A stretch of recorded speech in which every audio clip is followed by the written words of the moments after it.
Hello everyone, it's your good pal Walter the Robot. Today we're going to look at what Loudwire thinks are the top 10 most glam metal bands of the 80s. I know the thumbnail says glam rock, but that's just a simple error from Amy. She really likes glam rock. Anyway, let's get on with the list.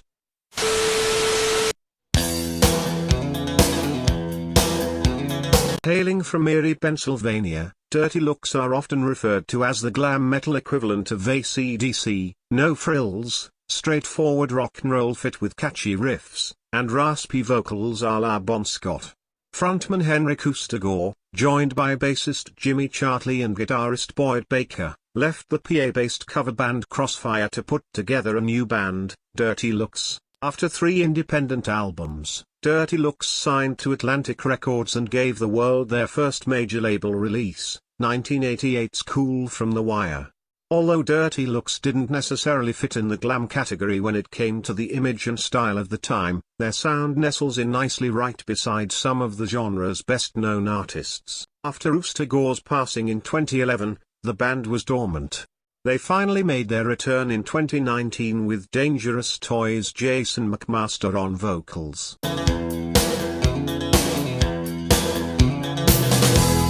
Memphis, Tennessee, gave us the band Tora Tora, who managed to get their start after winning a local Battle of the Bands competition, beating out over 60 other local artists. They used their prize money to record their first EP titled, To Rock to Roll. The success of a few singles from the EP on local Memphis radio eventually led to the recording of their first record, 1989's Surprise Attack. After signing with A&M, Tora Tora was the very first artist from Memphis to land a video on MTV with their single, Walking Shoes, and even had their track Dancing with a Gypsy featured in the feature film Bill and Ted's Excellent Adventure. Wow, I actually never knew this. Amy, how come you never knew this?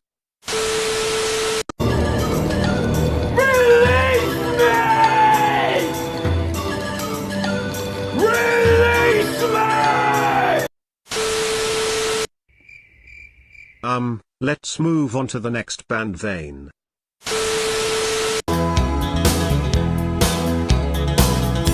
Most rock and metal fans associate the San Francisco Bay Area with the birth of thrash, but it's also home to one of the greatest bands that many have never heard of.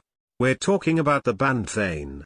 Although Vane is tied closest to the glam metal genre, frontman Davey Vane has a strong tie to the world of thrash metal as well, having not only recorded demos with Metallica's Kirk Hammett but also having produced Death Angel's debut album, The Ultraviolence, in 1987. Back in 1986, Vane decided to form his own band titled after his last name. Their debut record, No Respect, was released on Island Records in 1989. The album was well received at the time, with Vane even finding themselves on the cover of rock and metal publications such as BAM and Kerrang, as well as Skid Row's Support in November of the same year. The Canadian band Killer Dwarfs was formed in 1981 in the city of Oshawa, Ontario. After the release of their self-titled record, the band picked up momentum thanks to San Antonio radio personality, Joe Anthony, who plugged the album on a regular basis. This was the gateway to a record deal with Sony/Epic, which brought the release of 1988's Big Deal, and the most popular record in the Killer Dwarfs catalog, 1990's Dirty Weapons. There were multiple singles from Dirty Weapons, including the title track, whose video landed them a spot on MTV. Wow, I guess we should thank Mike Nesmith for coming up with the idea of MTV. I don't think some of these bands would have been known if it wasn't for MTV. Thanks, Mike Nesmith. Very, very pleased to have him here, and it was an incredible thrill. It was an incredible thrill.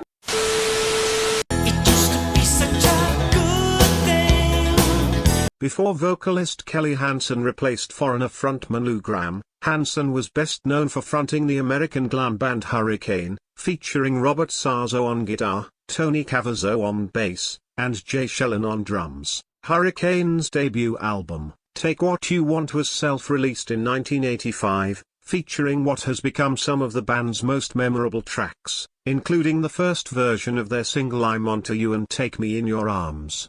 After signing to Enigma Records, the band went on to release 1988's Over the Edge and 1990's Slave to the Thrill, which featured guitarist Doug Aldrich, Ex-Lion, Whitesnake, Dio, The Dead Daisies, after the departure of Robert Sarzo. Shortly after the release of Slave to the Thrill, the band disbanded, reuniting in 2001 until the exit of Hansen and Shellen in 2003.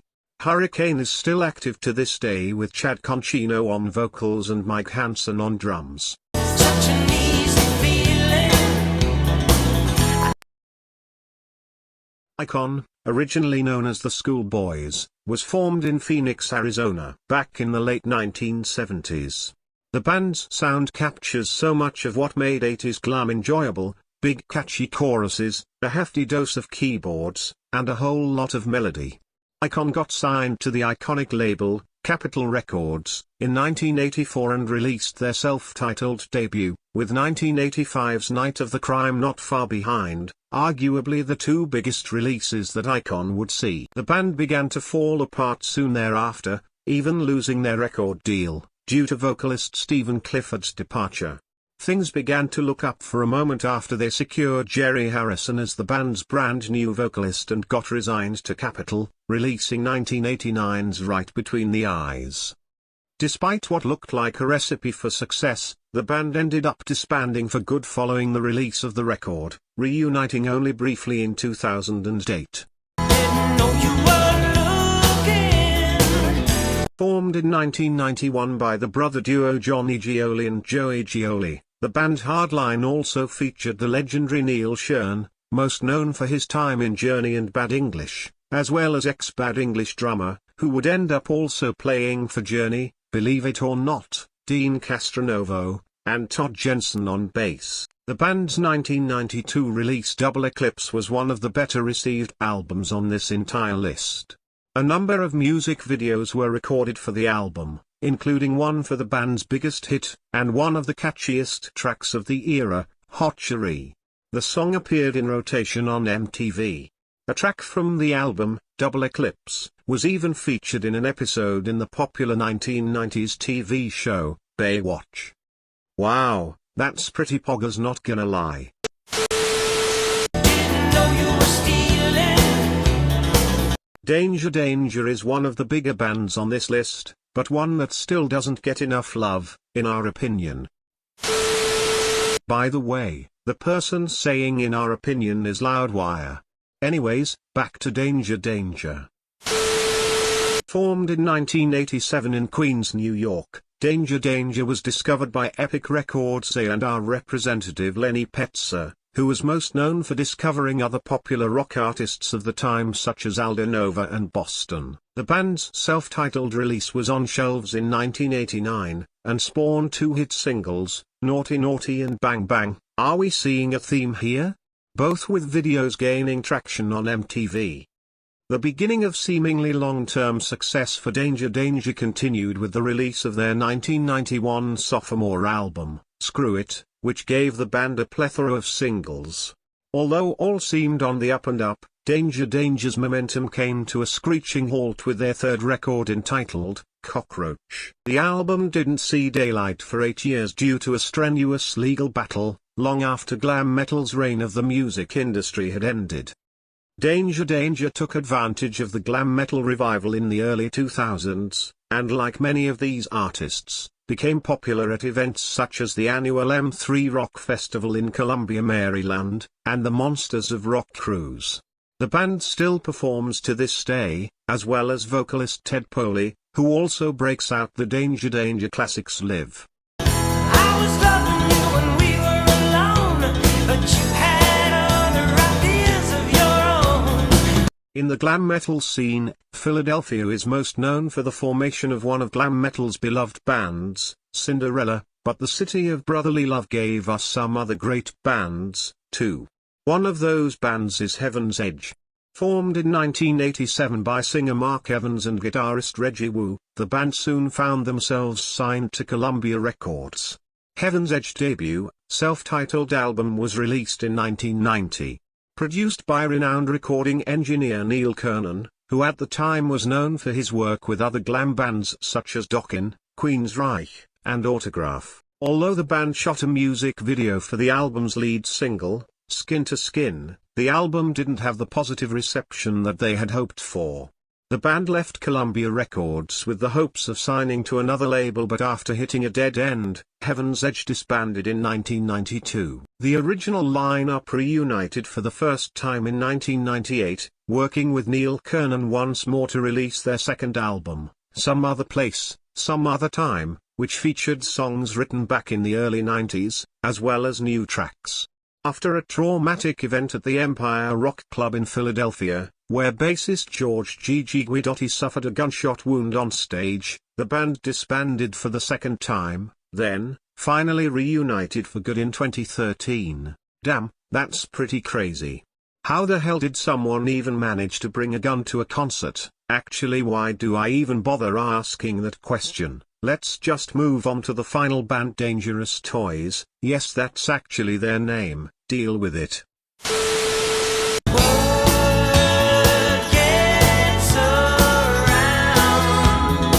Similarly to Heaven's Edge, Austin's Dangerous Toys formed in 1987 and was quickly signed to Columbia Records after being discovered at Austin's premier music festival, South by Southwest. Their self-titled record was produced by Max Norman. The record included the band's biggest singles, Scared and Teasin' Pleasin', which garnered the band worldwide attention after their videos appeared on MTV's Headbangers Ball. For those who don't know, the Headbangers Ball is a music television program that consisted of heavy metal music videos airing on MTV and its global affiliates. It's also where we got that iconic clip of Kurt Cobain and Krist Novoselic, but Amy will talk about Headbangers Balls one day in a separate video. Let's get back to Dangerous Toys. As mentioned at the very beginning of this list, Dirty Looks and Dangerous Toys have quite a bit of crossover.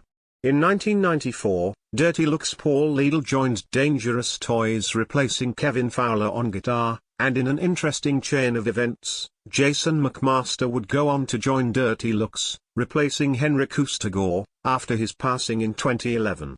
Producer Max Norman also produced Dirty Looks' 1988 debut, Cool from the Wire. Small world, eh?